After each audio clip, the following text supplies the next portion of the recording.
Bonjour. Aujourd'hui, on va voir comment configurer un fichier GSD dans Simatic Manager.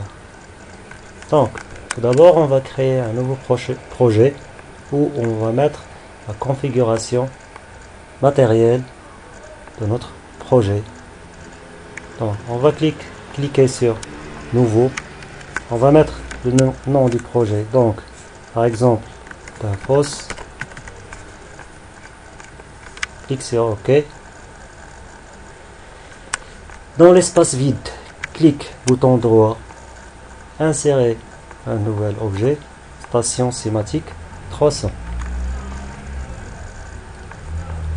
Donc on va nommer la station au nom de la machine, par exemple convoyeur.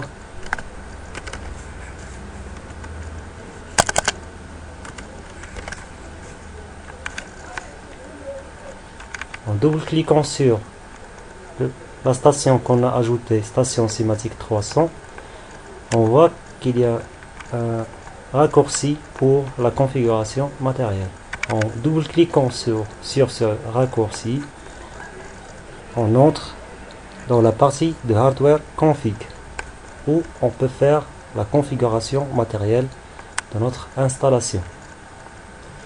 Pour faire cela, on doit tout d'abord insérer un objet où on va mettre la station. On choisit la catégorie Simatic 300 pour notre objet, vu que nous allons utiliser une station Simatic 300. On choisit le rack, profil et support. Donc, le rack ou le profil et support apparaît dans notre menu. La première position est dédiée aux alimentations. La deuxième position est dédiée au CPU. La troisième position est dédiée au coupleur entre rack. Ça veut dire ça sert pour les extensions. Donc on ne va pas l'utiliser pour ce moment.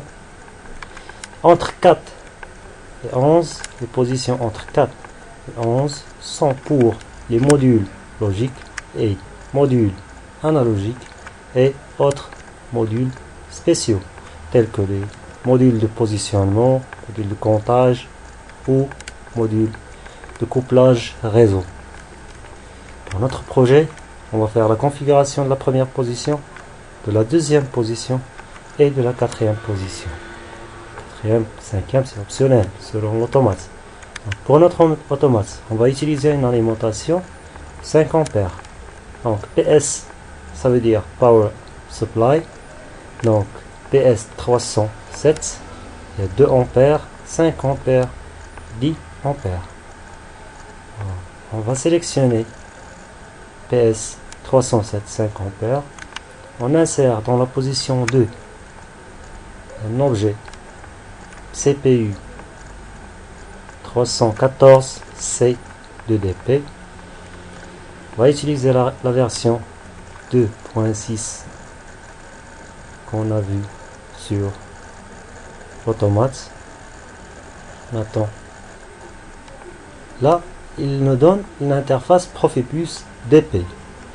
Ça, c'est la propriété générale. Ça, c'est la partie générale qui fait la description du nom, chemin du projet, lieu d'archivage, auteur, ainsi de suite. Et pour les paramètres, c'est pour les paramètres de l'interface Profibus. Donc, puisque pour l'instant, on ne veut pas connecter Profibus, donc on va cliquer sur OK tout simplement et le laisser comme ça. Pour la quatrième position, on peut insérer un nouveau objet. Là, pour le nouveau objet, on a soit le CP, FM, IM ou le SM. Ça veut dire module de signaux. Donc SM, module de signaux. On choisit DIDO. On a les DIDO 16. On va choisir DIDO 16. 24 volts et 0,5 ampères. L'automate, la CPU 315 C2DP, elle a déjà des modules intégrés DI24, DO16 et des modules analogiques 5 entrées analogiques plutôt et 2 sorties analogique. Analogique output, analogique input. Là, c'est digital input et digital output. Pour les adresses par défaut, là, pour les adresses par défaut, on voit que digital input, digital output, en double-cliquant sur le module, on trouve que les valeurs par défaut du système sont du 124. Il commence par 124 parce que ce sont des modules intégrés. On va les laisser tels. Pour les modules implantés sur le rack, on a l'adresse par défaut qui commence. Le début, c'est 0. Pour les sorties aussi, c'est 0. On va les laisser tels. En enregistrant, on fait l'enregistrement et compilation. Là, pour le message, on fait OK. S'il y a une erreur, il va nous donner impossible de compiler. Sinon, il ne donne rien. Ça veut dire que la compilation s'est bien passée.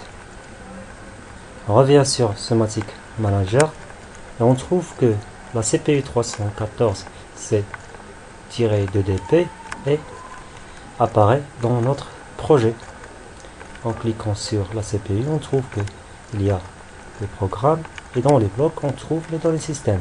Donc, puisqu'on a les données système, ça veut dire que la compilation vient se passer. Ça, c'est la partie où on fait la compilation pour l'automate. Là, on veut insérer un nouveau réseau. Réseau Profibus, bien sûr. Et pour le Profibus, on doit insérer aussi les paramètres de notre variateur de vitesse d'infos. Pour cela, on doit insérer des fichiers GSD. Donc, dans la deuxième étape, on va voir comment insérer un fichier GSD et comment insérer un variateur de vitesse d'infos dans notre réseau Profibus.